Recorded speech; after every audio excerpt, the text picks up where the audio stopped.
listening to The Edge, everything bass fishing, coming to you worldwide from Megaware KeelGuard Studios. Here we go with BassEdge Radio, the July 15 edition, headed to you right now. Aaron, what a wild time it's been. I'm still on the road and will be for another couple weeks, but that's kind of what the world of bass fishing is all about, traveling around and getting to do all kinds of fun stuff. I almost felt like you should have opened live from New York. It's BassEdge Radio. I mean, like the old Saturday Night Live, because I think that's where you're at. And before we dive off into that, again, just want to point out that all things BassEdge brought to us in part by our friends at Megaware KeelGuard, the battery guard, cutting down on that vibration of those expensive lithium and batteries that we all need now to run all those electronics, the skeg guard, the scuff buster, the first do-it-yourself keel protector. The list goes on and on. Be sure to visit them at keelguard.com. But Kurt, you are warming up for, I shouldn't say warming up, you're probably cooling down. Well, we're dead nuts right on this thing. Actually, we're just sneaking in an episode here of BassEdge Radio up here in New York in the midst of the youth fishing camp here on Oneida Lake.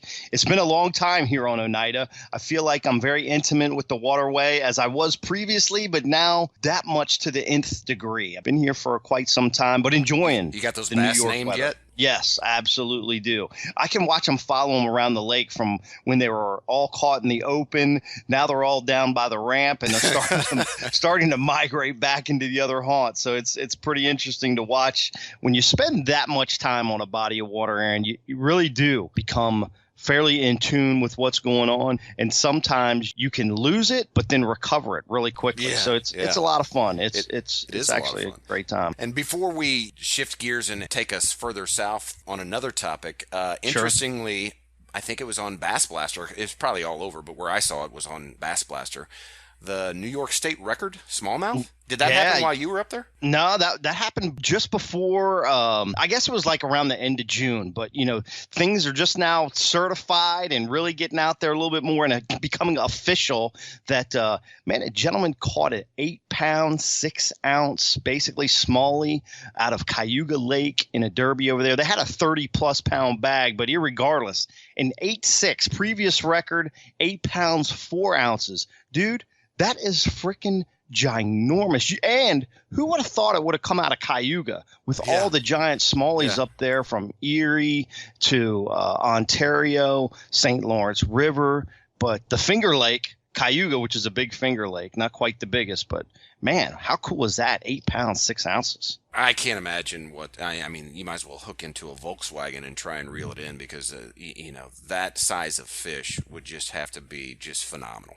Yeah, I think it was the absolute beast, man. And if you miss this kind of news, got to relay again, as we always do to the listeners, that you got to check out Bass Blaster, man. Jay Kumar, always staying on top of everything. If anything in the tournament world, even outside of the tournament world, for like this, for example, he's always on top of it, giving you the goodies. Stay tuned to Bass Blaster. You can sign up for it at bassblaster.rocks. Or you can just send an email to bassblaster@bassblaster.com, and Jay will get you signed up to get that Bass Blaster email because, man, it's a lot of fun to read. Again, his humor is great, and he's always got some information that you can't find in other media outlets. So, well, and another to reason to be on that, Kurt, especially right now where we find ourselves, ICAST coming up. I know you're heading all the way from New York, and that's why I said before we shift gears and head down south. Yes. Interestingly enough, curious to get your opinion. ICAST, right? It's the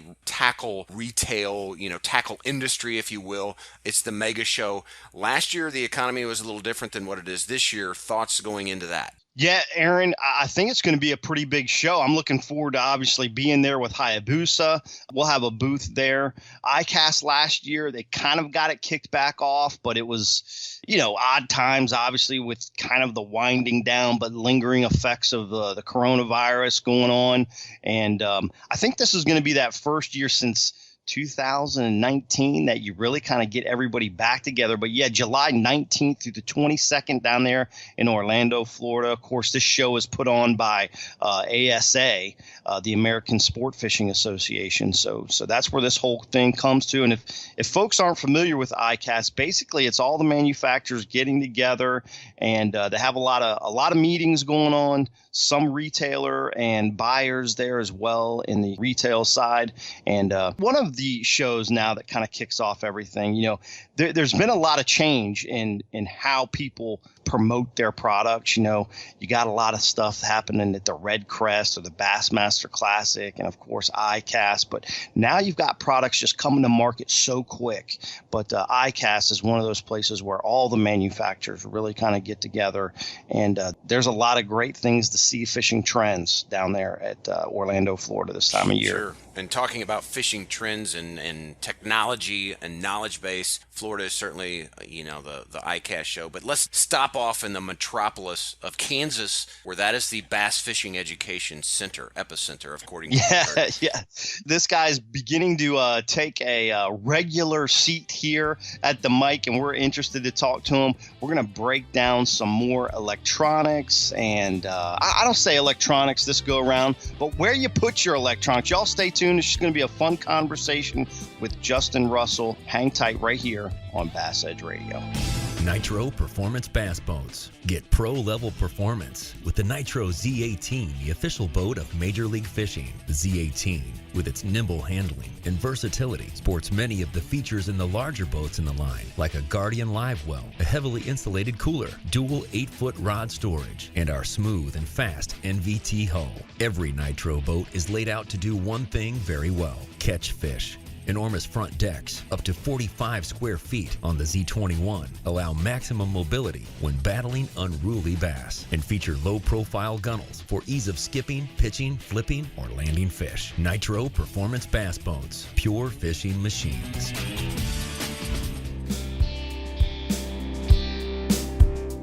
As we mentioned there just before the break, we've got Justin Russell with us today, man, bringing you the most knowledgeable folks in the industry, I feel anyway. Aaron, you certainly kind of agree with that, and I'm sure Justin does as well. But, man, we've leaned on this guy several times over the last 12 months or so. But Justin is from Russell Marine Products in El Dorado, Kansas, and he's going to bring us some knowledge on electronic mounts.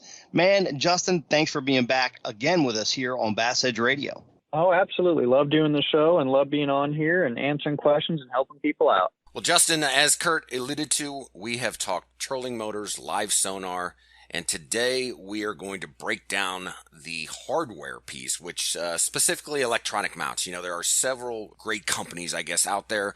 To name a few, and most popular, in my opinion, Boat Logic, Precision Sonar, Bass Boat Technologies, and a few other like ProSize, Outdoors, Panther. I'm interested first to hear what brand seems to roll out the door with frequency there at Russell Marine Products. You know, a lot of it's going to come down to customer personal preference. And they ask a lot of the installation shops, including us, kind of what we prefer. You know, Van at Bass Boat Technologies was kind of one of the first original guys running these mounting systems on bass boats and stuff. So, you know, he's probably got one of the most wide array options of boats just over the past decade or 12 years of doing this. So we've just kind of always gone with Bass Boat Technologies, but there are a lot of options out there, obviously, depending on the boat model you choose to go with. That's a great point. And I think we're going to touch on Van a little bit more as this progresses. But let's first talk about price ranges, right? I mean, we're spending a lot of money on boats, a lot of money on electronics. By the time we get to considering mounting these things, the wallet is getting slim, right, Justin? I mean, oh, absolutely. This is kind of one of those last little pieces of the puzzle that we really kind of think about to, you know, create some comfort in what we're trying to do out there on the water. Price range, brands like Precision, Bass Boat Technologies, a little more in the medium range. Boat Logic, much more expensive. There seem to me, you know, a much greater price. Yeah, top tier. There you go. Thanks for that. Yep. And there's some quality adjustments, or are there some quality adjustments that you're seeing based on these price differences? I haven't seen anything in terms of a difference in quality when it comes to functionality. Okay. All of them seem to be really, really robust. It's more of a personal preference from an aesthetic look. And again, what that offering is in terms of what are your needs. So for example, Boat Logics and Bass Boat Technologies really do more of the more custom kind of look and feel with 3 mounting systems on the bow. I've even seen bands done a 3 mounting system for a console unit before in the past. So some of the thing that I think is a little bit ironic, although maybe the electronics mounting portion of a purchase tends to be one of the last considerations, it's really one of the more important ones in my opinion. I mean, several of these guys, especially running up north on Erie, you talk about big water or spearing waves. The last thing you want is losing 3 12-inch units off the front of your boat because you had a mount that failed. Absolutely. You're talking about potentially, $3,000 to $10,000 just going over the side.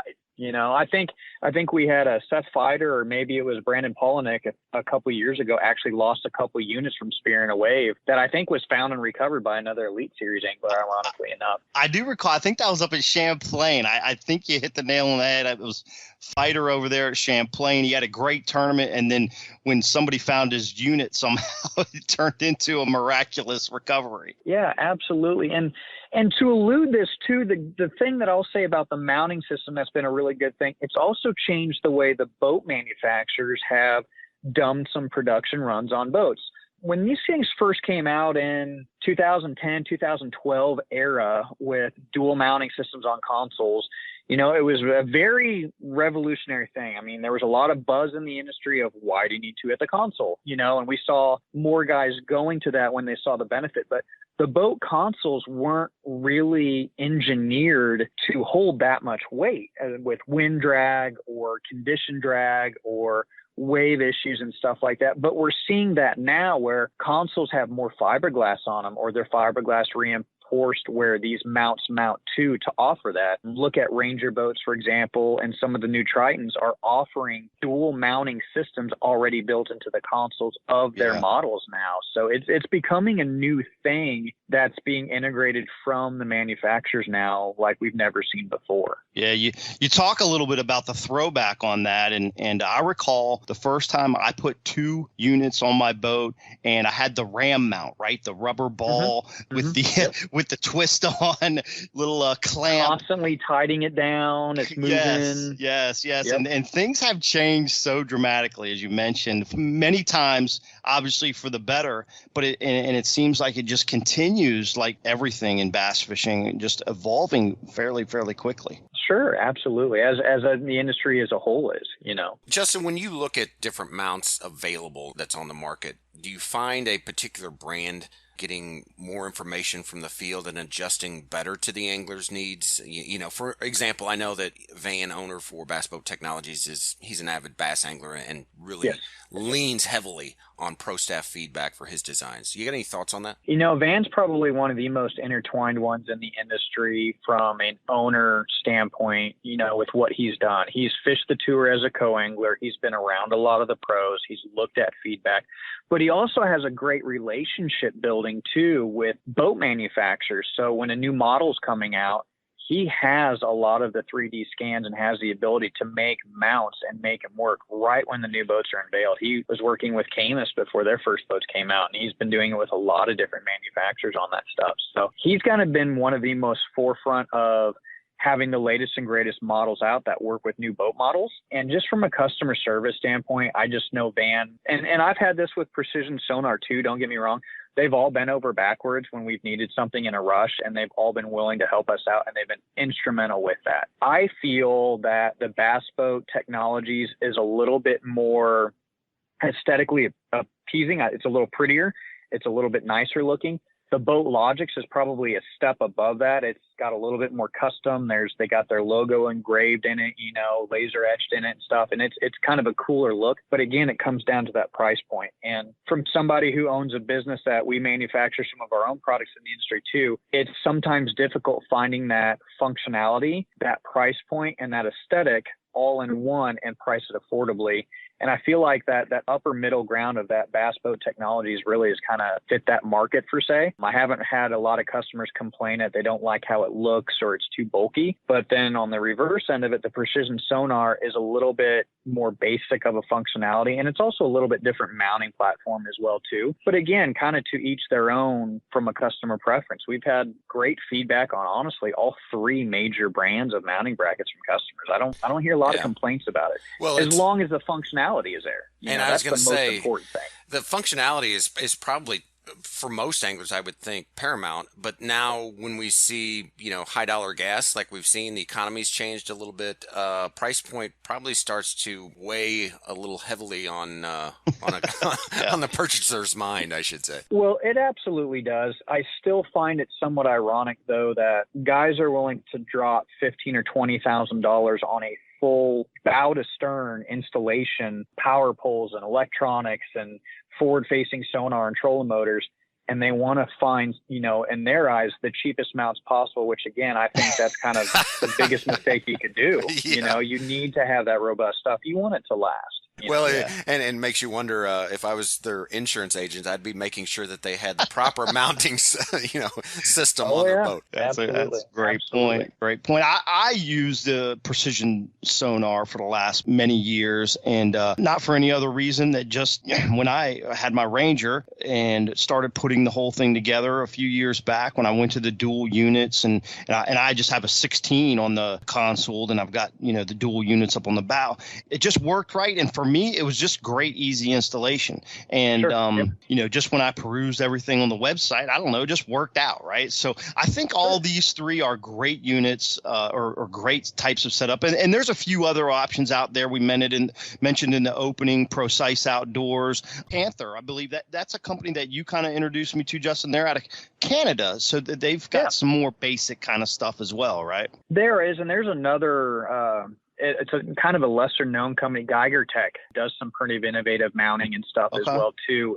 It's even going to be a tier above Boat Logic's actually. Oh, wow. But I believe they're from Canada as well too. I actually saw them on the Johnson Brothers boat when I was fishing a co-angler on the tour several years ago. They were running some mounts on there from that company as well. So there's some more popping up and coming involved with that for sure. It's just when you have these two ones that have been in the market for a long, long time, and then Boat Logic is really coming on pretty strong. Right. It's hard to kind of come up if you don't have the wide array of boat models, Yes. So that's the main thing. Yeah, they've been through that testing platform. I think you're referring to Bass Boat Technologies and Precision. They've kind of been around the block a little bit. I know Precision went through an ownership change about a couple years ago. So there's been a little bit of movement in the industry as far as that, but still a lot of great mounting options, and hopefully everyone can take some of this information and these brands that we've been mentioning and take a look at them all and see what works out for them. I want to bring up one more thing, Justin, before we let you go. It's been a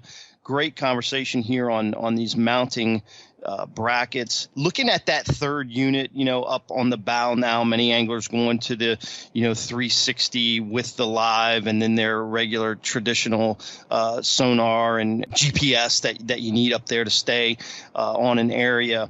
But how about the trend now? You're starting to see guys lifting that unit up closer to their vision, specifically for the live sonar. You see this a little more in the crappie world, but you're starting to see it creep into the bass side a little bit as well.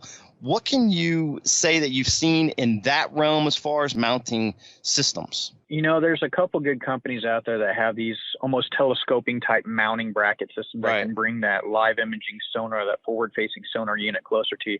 Anytime that you think you can get an advantage and see something better, of course, a better off you're going to be. My only concern is on some of these mounts, they don't necessarily telescope up. They just permanently lift the unit up. You kind of get into a vision problem running down the lake. You're a little bit more susceptible to wind, wave action and stuff like that. But, we always recommend, because customers always ask us, well, what size unit is best for forward-facing sonar? Or what size unit is best for this? And we always tell them, you really need to go with the biggest you can afford. If it's a 9-inch unit, then a 9-inch unit. If it's a 12-inch unit or a 16, that's absolutely what we recommend. But getting that unit closer to you, I know James Watson does this. He uses a beat down mount, which is a telescoping mount that he can get closer to him. He loves it when he's, throwing an A-rig or, if they're throwing a swim bait or spooning, when he really wants to see how the fish are reacting to his lure and stuff, because it's closer and you don't always have the head bent down kind of thing. I know it's a running joke in our area. You can always tell when somebody's crappie fishing using, forward-facing sonar because their heads are always bent down. We always joke that they're going to have a sore neck at the end of the day. Right. That's a fact. I think that's going to be the new thing. How do you get that live sonar graph mounting system just a little bit closer to see it real explicitly? But this is all great advice, man. You've been another, as always, a great asset to the show. Hopefully, BassEdge Nation can get a little bit more knowledge on these mounting systems, what's available out there, where to go look. Justin, any closing thoughts on the topic for our listeners? And again, let us know how they can find your shop there. You bet. We're located at russellmarineproducts.com, El Dorado, Kansas. We do full-on installations. We're an authorized Garmin, Humminbird, and Lowrance installer and certified dealer. So the last thing I'll say is just I think the mounting brackets is one of the things you just cannot go cheap on. You don't want to take a $70,000, $80,000, $90,000 bass boat and put some cheap mounts on there and end up damaging your boat or your unit because you kind of cheaped out on the mounts. I mean, you really want a quality product done here. And it doesn't really matter when it's flat calm. When it matters is when it's nasty conditions out there. You got some big rollers, some wind, some rain. That's when it really matters the most. All right, Justin. Well, once again, thanks for carving out time to bring us the goods on mounting systems for our electronics. BassEdge Nation, stay tuned. Kurt and I are going to be right back for our featured angler spotlight. This is MLS Pro Circuit angler Nick Hatfield. This is MLS Pro Circuit angler Matt Becker. I am 2022 BASS Elite Series champion Drew Cook. I am Bass Elite Series Pro Brian New. This is Hill Country Hammer Guide Rick Harris. Stand by for more BassEdge Radio. Know the importance of protecting your investments, so why use anything else other than the original and toughest DIY keel protector for your boat? Megaware KeelGuard. Grinding sand, abrasive rocks, and concrete ramps are no match for our exclusive contoured edge and patented technology. Megaware KeelGuard keel protectors are made tough and made to stick. Their do-it-yourself installation takes less than an hour, providing the longest-lasting, most dependable keel protection for your boat, guaranteed for life. Developed specifically by boat builders offering the best keel protection in the industry. Also from Megaware KeelGuard, Skeg Guard, Flex Step Pro, and Pontoon Guard. So give your boat the performance edge. Put on the protection the pros pick. Megaware KeelGuard.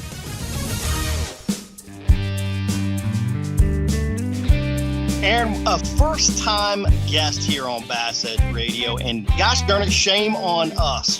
Prior to him winning the MLF Bass Pro Tour event this past May at Lake of the Ozarks, his previous record is nothing but crazy consistent against the best competition in the sport. He's won 3 BASS Open events, cashed 28 of 35 BASS competition, and that was before you got the everybody got a check days.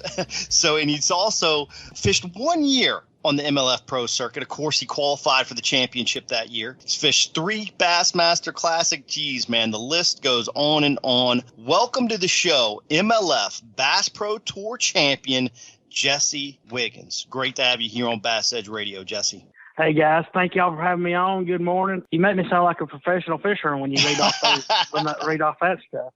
Yeah, it's been a crazy few years. I hadn't been doing it since 2017. So to start off pretty decent my career, it's been very blessed, very fortunate. So yeah, it's pretty cool to hear that stuff. Well, you're already in the legend status there, Jesse, and Kurt just rattled off those amazing accomplishments. Impeccable record of consistency, which that is what every bass angler, strives for, whether you compete or not, right? You just want to, every time you launch that boat, maybe on a day off or whatever, just go out there and be able to put something together. And certainly you have done that in short order. What experience do you lean on the most to create that type of resume?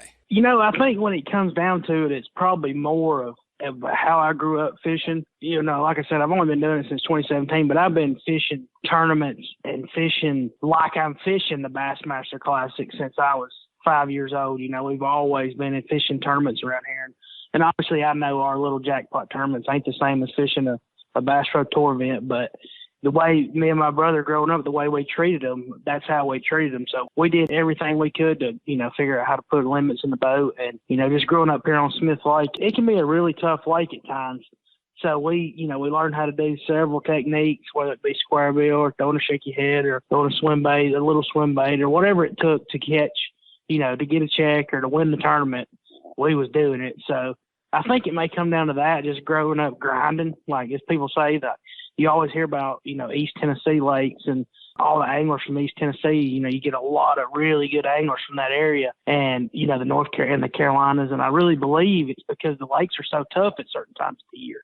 Like you can't just always go out there and just catch them, because I think the guys just learn how to grind and put fish in the boat. And I think it probably comes down to something like that, I guess. I don't know, or I'm just really, really lucky. I don't care. That's fine with me too if it's that. So I'll take either one. I'm going to say the luck and just say the skill is at an expert level here. Jesse, congratulations on getting the Bass Pro Tour win there at Lake of the Ozarks. You mentioned growing up fishing so much on Smith Lake, and you mentioned having some remarkable comparisons to Lake of the Ozarks. You hear a lot about this type of thing. Somebody goes to a fishery they haven't spent a whole lot of time with, but they're able to see, these similarities to put that fishing puzzle together more easily. What enabled you to take Smith Lake and vision it at Lake of the Ozarks to have the success that you did there at the Bass Pro Tour event? Yeah, so as soon as I was driving to the lake the first morning of practice, I realized that the lake, like they're just a mountainous lake, the Highland Reservoir type lake. So I noticed that immediately. And of course I've seen like videos and did study on the lake. I knew it had a ton of boat docks, and I knew it had, bluff walls or, transition banks, all that kind of stuff. So when I get there and start fishing, immediately I start, that's what I always try to tell people is if you go to a new lake, try to find something that feels at home, because you're going to be way more comfortable. Mm-hmm. So of course, I knew the fish were spawning, or they should be. And it was, the water was 60 degrees, and it was in May, so I knew it was, it was time. So we started fishing, and in the area that I'd started in, I always like to be in a little bit dirtier water if it's possible. Like you get away with so much more. You can, catch fish. The fish, you catch them before they see you, or they're not looking at you the whole time. So they're not pressured by other anglers. They're not getting casted to the whole time. So I really wanted to be in an area where you couldn't see them, but I knew they would be spawning. And we do that a lot at home as well. So that's why I was familiar with that. And then it just come down to when you look at the banks, they look identical to how they look at Smith, the way the dock cables. So the lake is really deep, and that's the way Smith is. And the docks are all floating docks. So I'm really familiar with floating docks, and I'm familiar with dock cables. And this dock cables ain't but maybe an inch around or a half inch around dock cable. But for some reason, if they swoop down into the water or right above the water or right under the surface of the water, there's fish that use those to spawn. And I noticed that in a little bit of cleaner water, you could go down a 100-yard stretch of bank and you wouldn't see a single fish on the bed. And you'd get to the first dock, and there'd be a bed under that dock cable. And I don't know if they just feel like it's like a limb or something that's protected. I don't know why they do it, but they do it here too. Except the only difference is here it's spotted bass. Mm-hmm. And at Lake of the Ozarks, I caught all largemouth. I know some guys caught some spots, but Everything I caught was largemouth. But they set up identical to the way our spots did when they went to spawning. So that's when I got in the areas that was a little dingier, and I could just pick them off those dock cables. And if the dock was actually close enough to the bank, the actual back corner of the dock, there was one on it every time, and then also under the walkways. So that's a huge thing. And they do that on a lot of lakes too, is under walkways. But that was a huge deal at Ozarks too. So, once I figured that out about halfway through the first day of practice, I could literally, I could get 50, 60 bites a day. Now, they wasn't all scorables, but, I would find areas that had bigger fish in it. And luckily, during the tournament, there were bigger ones coming. Well, Jesse, you are known as a shaky head aficionado. And interestingly, Kurt and I were talking off air earlier before we got you on the line. And it's been a long time since we've even had a discussion on a shaky head, yet you go out and just rail them on a shaky head. What makes the jig head technique so effective for you? And maybe walk us through kind of your typical setup. Yeah. So I'm not real sure what the deal is, why they bite it so good. I just know, when we started fishing, my dad, he got us started fishing with it. When we was young, it just had kind of come out in the early 90s, I would say, mid 90s. And like he knew some people that, like Craig Daniel and some of them that first started throwing it. So he started us fishing, and I honestly believe it. He just tied us one on because it was so easy. Like you just tie one knot, you don't have a weight, you don't have a bead, you don't have a hook. You just tie one lure on and throw the worm on there, and it's so simple. And you know, and he's got 2 or 3 boys he's taking fishing every day. He ain't gonna have to deal with it, re-rigging worms and weights and hooks the whole time. If you break off, it's not $5 a bait either, right? Yeah, exactly. Exactly. I mean, you can buy them back then. You just bought them in bulk, 100 count bags. It seems like the jig heads were so not what we make now. They were little bitty hooks, 2-aught hooks. But anyways, they caught them. I mean, it just, we got bit. And so we just grew up fishing it here at Smith, and everything else we tried, but I mean, nothing compared to it. And still today, I go down there today, and that's the only thing I'll throw 90% of the time because, I mean, they bite it. I tell Matt all the time, Matt Lee, he's my buddy. He tries to fight it all the time. I'm like, Matt, don't fight it. Just accept it. They bite the thing. So we get up there, and, I start tossing it around because that's what I do at Smith. And, you can skip it. You can't really skip a Texas rig as good as you can, a solid bait like a jig or a jig head. And you put like a 5-inch.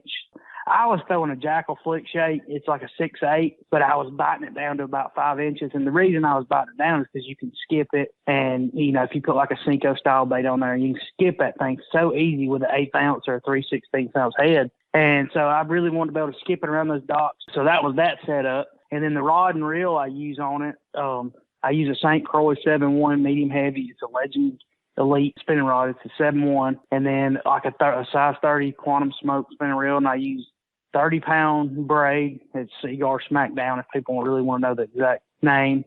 And then Seaguar Smackdown, and then a 12-pound Seaguar, a Braze X leader, and then I use Red Label as also. I use Red Label if it's like more like I'm throwing it straight into brush, or I know I'm going to be over a cable because it's a bigger diameter line. But that was the setup on the shaky head. Like I said, an 1/8 ounce or 3/16. But that setup, that rod reel line, that's the setup I use no matter what I'm fishing around, whether it be brush or offshore, dock, shallow. The only thing I change is if I go shallow, I'll use an 1/8 ounce. And then if I'm deeper, I'll use, a 1/4 or 5/16. But the jig head itself is a homemade jig head. Now, we make our own. My brother does most of the time. And it's just a 4-aught longer shank hook, so we can use a trick worm or, like I said, the 6/8 or 5/8 flick shake, whatever worm you want to use, and you want a little bit longer shank hook just to get in a little bit more of that worm, just like a lighter wire hook, so it's not really, affecting the way the bait works. Jesse, quick question you were talking about the rod and reel setup. Do you think it's imperative to throw it on a spinning reel versus a bait caster? The way I was fishing it, like around those docks and the way we fish it here, we're constantly casting around dock cables, and yes, because you can skip it so much easier. And then also you can work the bait way better, in my opinion.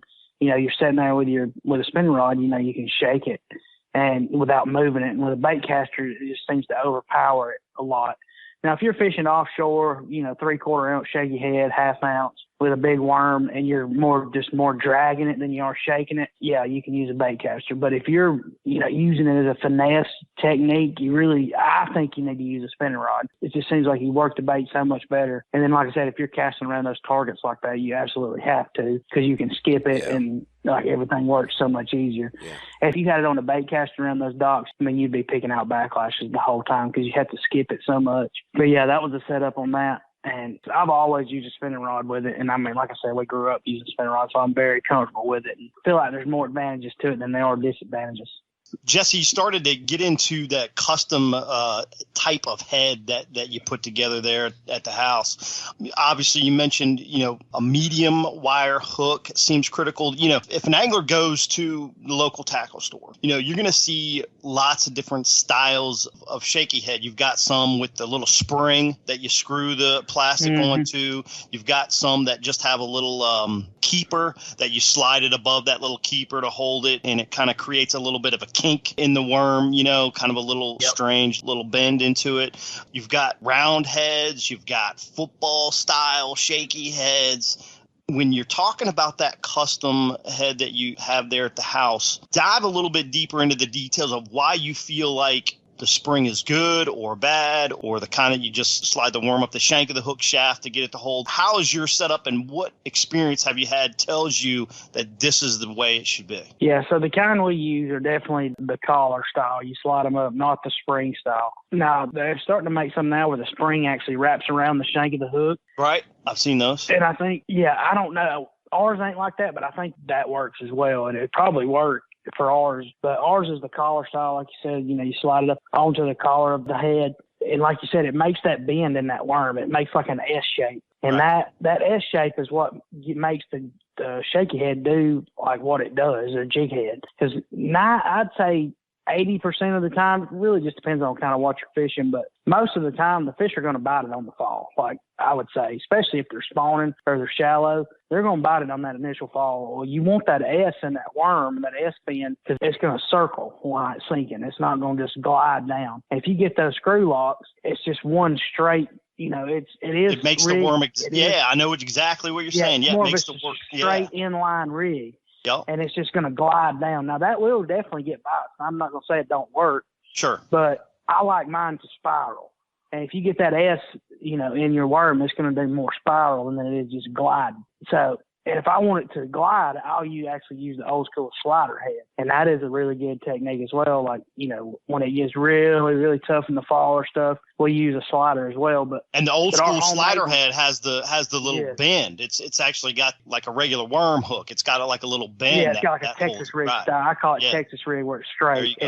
And that makes it glide, like it slides down. Ours, it's like I said, it's the collar style. You push the worm up onto the collar. And, we use a good chunk of worm that we slide up on it, and it makes that bend in the worm. So I think that's definitely that gets bites on the fall with it spiraling like that, because it's just something a little different. Usually they see something that goes up there and it just sinks straight down. Well, they see that sinking slow spiral, you definitely get more bites, I believe. And I guess you're going to fight a little bit of line twist on that kind of deal. Is that right? Yeah, it will a little bit, but it ain't nothing that, you have to deal with much. Like, I've never had a real problem with it. But, I say it probably is not going to spiral, but, 4 or 5 times while it's sinking. Just depends on how deep it is. Braid probably helps, eradicate some of that too, right? Yes, it does. Very much so. Like, it'll be almost none. You can't be able to tell with a braid. That's why I think it's key to throw braid with it as well. I mean, obviously, you get so much more feel, but any kind of line twist, all that, so much easier to use, 100%. And then the head, like I said, it's a ball head. It's just a round head. And then the normal size we throw is 3/16. I'd say 80% of the time. And then if I'm like 6 or 8 foot or shallower, I'll go with an 8. Or if I'm 25 or 30 foot, I'll use a quarter most of the time. But like I said, it's that ball head, and then the line tie is a vertical line tie. And that vertical line tie is going to keep you from getting hung a bazillion times better than that horizontal line tie. We figured that out also, and that's just comes from years of throwing it. I mean, you're still going to get hung because it's a lead-headed jig, but it's not going to be as bad with that vertical line tie. So when you're talking about the line tie, you're actually talking about the eye that's coming out of the jig head, like it at 90 degrees versus a 45 or 60 degree. So ours is about, I would say it's about 60, probably about 80 degrees, 70, 80 degrees. So it's almost straight up and down. Almost, but it ain't completely straight. It ain't. And that 90 degree definitely gets bites. I mean, but you stay hung up so much with a 90 degree tie because you're just pulling it right against the cover and nothing can slide over it, Yep. But that little bend we have in it, the actual mold says 60 degree, but I think it's more like a 75, but you get way more jig heads back if you use a little bit of bend. It kind of depends on how you set it in that mold too, a little bit, I would assume, how you set the hook up in there. Yeah, so our head goes all the way up to the hook. I like that style, really. That seems like that helps keep you getting hung as much as well. The hook, awesome. The hook is just right up against the weight. Very cool. All right, Jesse, we got to take a quick break for a moment. We're going to power pole down. We're going to return with MLF BBT angler Jesse Wiggins on Shaky Head Fishing 101 right here in the Featured Angler Spotlight. Stay tuned. Patented in 2000, perfected over years of testing and real-world punishment, the Power Pole is the ultimate shallow water boat positioning tool.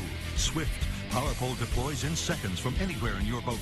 Virtually silent, PowerPole won't spook wary fish. Secure in strong current or gusting winds in up to 8 feet of water.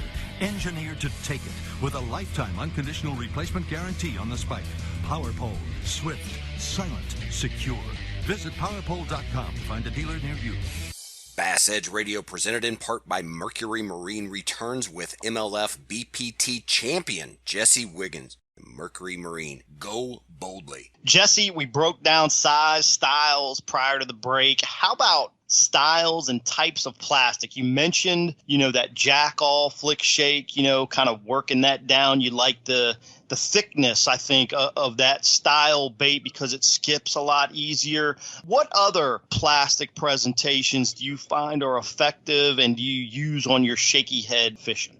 Yeah, so I've actually rigged everything on it. You can think of crawls, whatever it may be, mid rig. I mean, you can literally put anything on there and get by it. But I would say 90% of the time, most of the time, we're using some kind of trick worm style worm. Like it'd be a zoom trick worm or that, like I said, that jackal flick shake. The 5.8 is actually a lot thinner than the 6.8. So if it's like more clear water type stuff, spotted bass, I'll use the 5.8 flick shake on mine. And then if I'm in dirtier water or if I'm around fish that, you're trying to target a lot bigger ones and there's a lot of small ones, like at Ozarks, there was a bazillion 10-inch fish in that lake. I mean, you almost got about every single cast one was pecking on your jig head.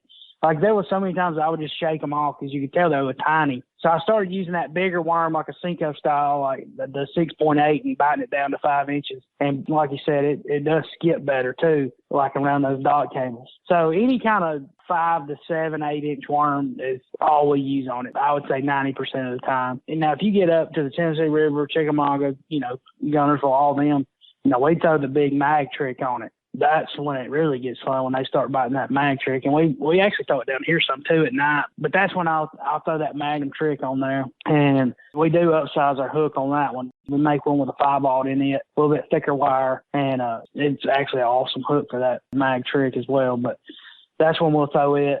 And that's a fun bite when they get on that mag trick. So, but that's about it. I mean, just some kind of worm is about all we put on it.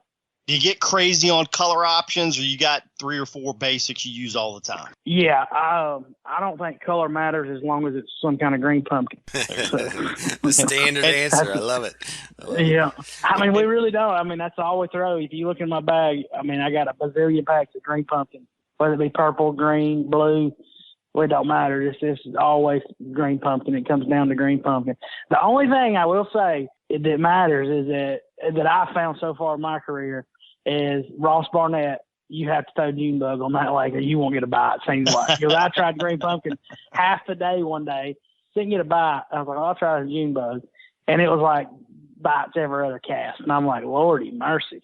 So I didn't know it mattered until that lake. So it definitely matters. I'm not going to say it don't, but sure, I would say most of the time it's some kind of version of green pumpkin. And then you get into the chartreuse dyes and these kinds of little options depending on bait fish and this type of thing, I assume, as well.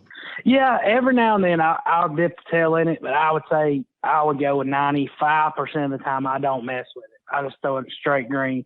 Here growing up, if you ever started dyeing your tail, all you did was catch little bitty ones. Like that's all you did was catch 10-inchers. So we kind of quit messing with it. But it does work. I'm not going to tell people it don't work. It definitely, it has its advantages. So I keep some in the boat, but most of the time it's just straight colored worm. Yeah, that's just me trying to pry into the Wiggins head on this shaky head. That's good to know. Good to know. You'll find, Jesse, that Kurt and I are very selfish. It's all about the two of us and increasing our knowledge base. Hey, let's talk about the other side of the boat. What if you're fishing in deeper water? Talk to me about what you do differently, or do you do anything differently? Yeah, it'll be the same setups for deeper water, but, the same rod, reel, line. And then, like I was talking about earlier, just the jig head. We'll just use a little bit heavier jig head. Just, you're not waiting for an hour for it to hit the bottom. Whether it be a quarter or 5/16. Like up at Gunnersville and Chickamauga and stuff, we'll use a 5/16 in the current. And if there's, if they're pulling current, just keeps it on the bottom a little better. But, yeah, really not much different. I mean, because the thing about growing up on Smith, on your cast, if you're fishing a point or something, you throw it up there and your bait lands in 10, or 8, and by the time you get to the boat, your bait's in 25. So we're fishing deep. I guess you consider it deep the whole time. So you got to have a bait that works in 10 foot and 20. So we'll use, that's why we use that 3/16 a lot, because it's kind of in the middle. And, you don't have to, you can feel the bait once you get way out there and stuff like that. So that's what a lot of people don't realize. They're like, well, you fishing in 10 or you fishing 25? Well, we threw it in 10. By the time we got to the boat, it was in 20. So, you're really fishing in all of it. That's why we use that 3/16 the most. Let's break down for the listeners one other quick thing on this, and that's hook set. How important is the hook set, and what's your preferred style and why? Yeah, so that's what I think. I've had a lot of people, ask me about why are they losing so many fish on a shaky head, and I mean I think the main reason is because they don't set the hook hard enough. I mean, if you think about it, it's just a jig. All it is a jig, and you're not just gonna reel into them with a jig. Like, nobody does that. So why not, use a line and a rod and a reel that's stiff enough, or, the rod's stiff enough and the line's strong enough to set the hook. Because, like I said, you ain't going to reel into them with a jig or just lean into them. You're going to give them the wood. So that's the same way we look at it with a shaky head, no matter if they're in a foot of water or, 25 foot. I mean, we reel down, get all the slack out, set the hook, pretty much as hard as we can.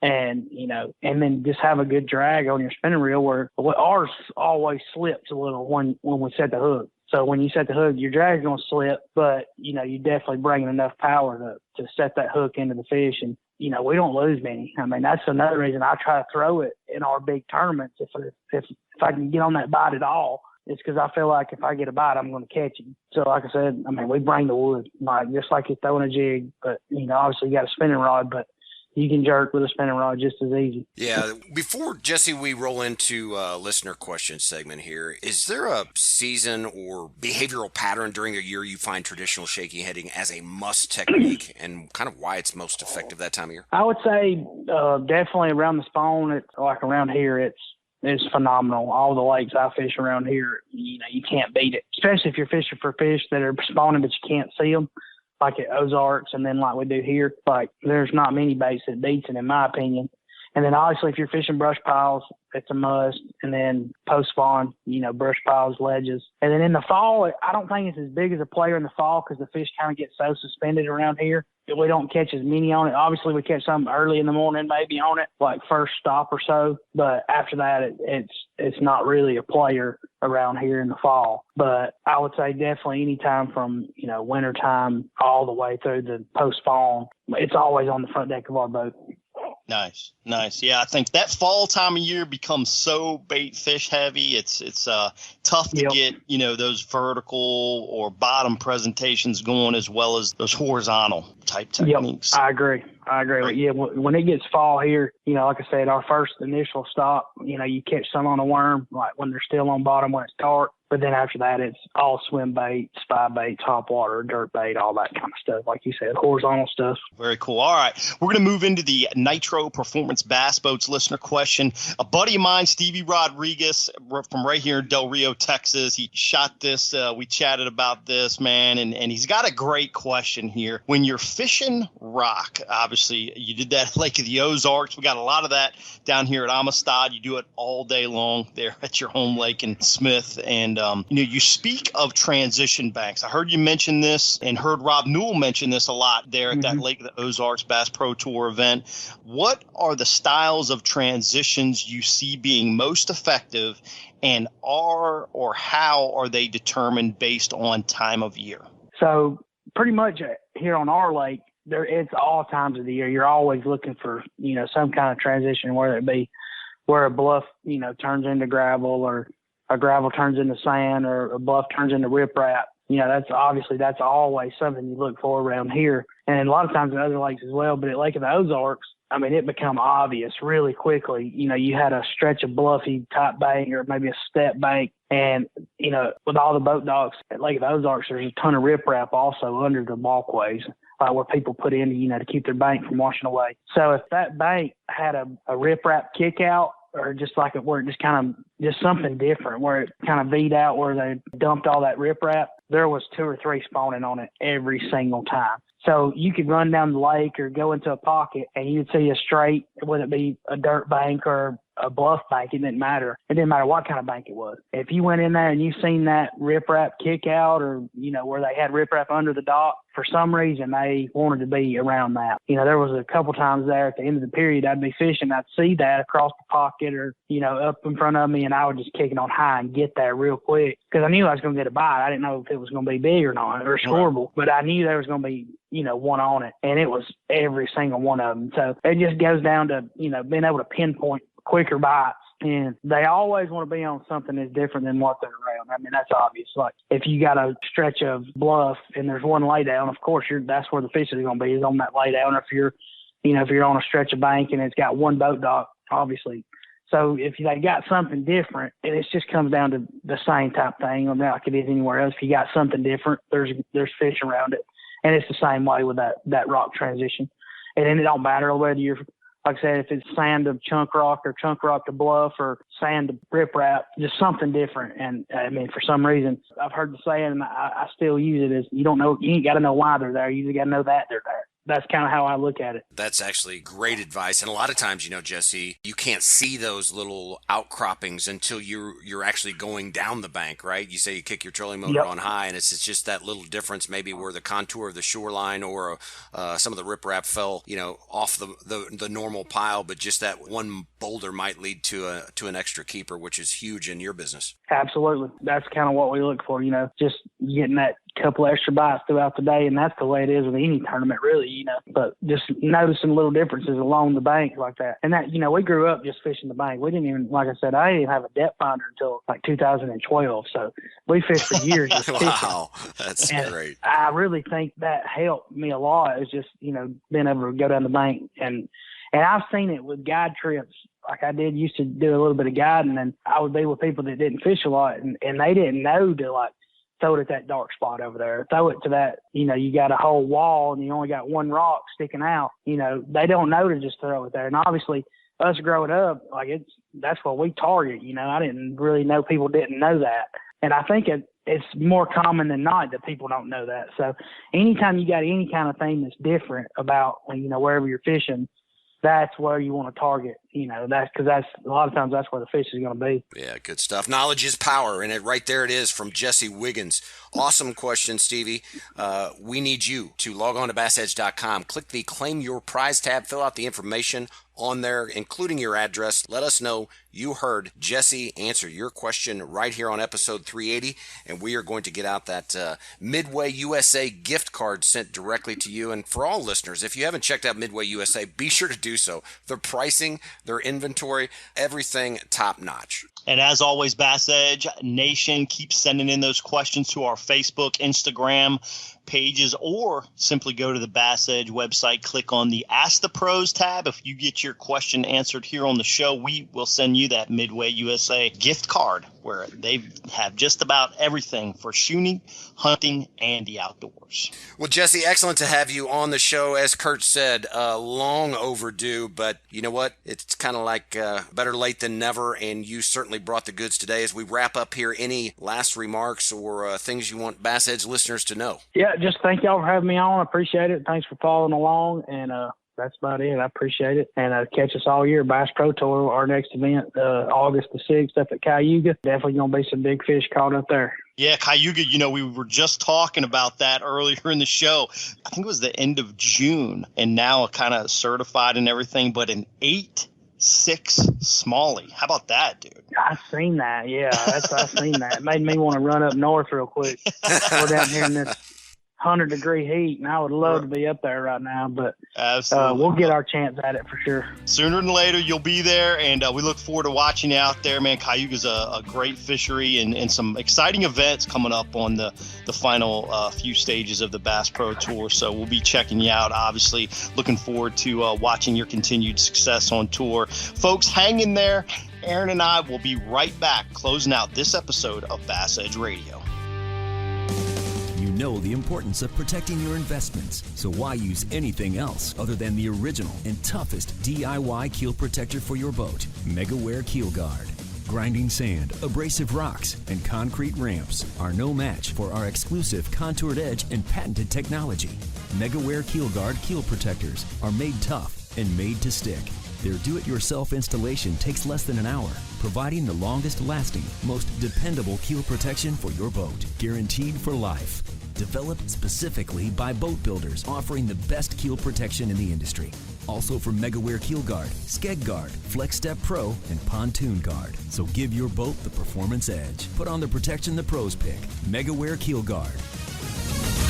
The PowerPole Charge Marine Power Management Station is the most advanced system of its kind available on the market. It does the work of 3 devices, a traditional battery charger, a charge on the run, and an emergency start system, all in one compact unit. The Charge lets you run your boat's accessories the way you want to run them by allowing you to monitor and control your power usage through the PowerPole app.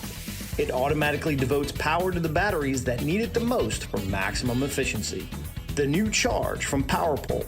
Power where you need it, power how you need it, power when you need it. Kurt, as mentioned in the introduction for both, quite honestly, both Jesse Wiggins and with Russell Marine there, the knowledge base, extreme, resumes, very long, and certainly backed it up with the knowledge and information to prove it. Yeah, I'll kind of hit up on Justin Russell from Russell Marine Products real quick. A little recap on that bit of knowledge, man. The mounting of electronics game, critical. You know, one thing we talked about off air was, you know, weight about, you know, trolling motors, units, how, you know, power poles, how all of this thing has affected speed of our bass boats. And, you know, these mounting units are super critical. Obviously, Justin mentioned the investment that we have up there. Don't skip on these mounting units. And now you've got the knowledge to go out there and peruse many different brands, 5, 6, 7 brands. A couple of them we highlighted specifically in the conversation with Justin. And, you know, those are highlighted because he's got a lot of experience with those mounts. So make sure you check all those out. Justin got a great handle to answer any further questions you may have with mounting your electronics or setups that you might be looking for. So make sure you check out Russell Marine Products for more information on that. Yeah, and then to be bookended by Jesse Wiggins, you know, the guy, one of my favorite lakes, Lake of the Ozarks, you know, he talked about, he was speaking my language, those dock cables that they spawn under the riprap, right, for those retention of all of the retaining walls, because that is not a core lake. That is controlled by Ameren. Dock holders can build right up to the lake. So the fact that he picked up on that. But then the interesting thing was, Kurt, that he targeted with a shaky head. I mean, how long has it been since we've featured, you know, a whole angler spotlight on breaking down a shaky head? Yeah, man. You know, and what a great time of year to do it. You know, bites get a little bit tougher as, you know, we're moving into late summer. Now, yeah, I think you start getting some of those bait fish starting to rise this time of year. But overall, they're still not kind of into that fall mode yet. So it's a great opportunity to continue to get some bites in a tough time of year. But interestingly enough, when a lot of anglers focus on moving baits, covering water, Jesse loves that shaky head in that pre-spawn time frame, man. I thought that was the most telling, as well as there's so many styles of heads out there. And dude, he's straight old school, but straight old school for a reason. Not just because, man, it's comfortable, it's what he does, but he likes that little kink, you know, in that worm when he's putting it on the shaft of the turn in the hook, when he's rigging that shaky head up, because it's giving him a little bit more action, man. Just making it a little bit more natural of a fall. And I think also important, Aaron, weight size. He was pinpoint on his weight size. Yes, did not deviate or stray much off of what he presented there during the interview. And so very insightful, reminding me of a lot of the things of why that bait is so effective. And certainly I'm going to have one tied on more. I kind of got away from that. As all anglers do, I think we tend to something works and then we go to something else. I don't know why that is. But in the meantime, Kurt, I know you are southbound heading for ICAST. I look forward to seeing, if you get time, maybe you could share some of the posts and some of the things that you're seeing. And, absolutely, we'll do that. Stay on the BassEdge social. We'll post a few things, at least once or twice a day on some sights and sounds of ICAST 2022. Yeah, looking forward to that. And in the meantime, we need to shut this one down. But just a reminder to all BassEdge listeners, really appreciate, we know there are multiple sources in our space of who you can choose to spend your time with. And we want to thank each and every one of you for choosing to spend time with Kurt and I here on episode 380. Hard to believe, Kurt, but look forward to heading into basically August 1st, the dog days, right, as we like to talk about. But in the meantime, stay up on all things BassEdge through our social media, BassEdge.com for videos, all things that can be purchased pure clean, to Dr. J. McNamara's book of Psychology of Exceptional Fishing. In the meantime, let's shut her down. For Kurt Dove, I am Aaron Martin, and look forward to seeing everybody August 1st. So long, everybody. Is presented by Megaware KeelGuard. For more information on BassEdge or to shop at the BassEdge online store, visit BassEdge.com and be sure to join Kurt Dove and Aaron Martin right here on another episode of The Edge, brought to you in part by Nitro Boats, Midway USA, Mercury Marine, Power Pole, and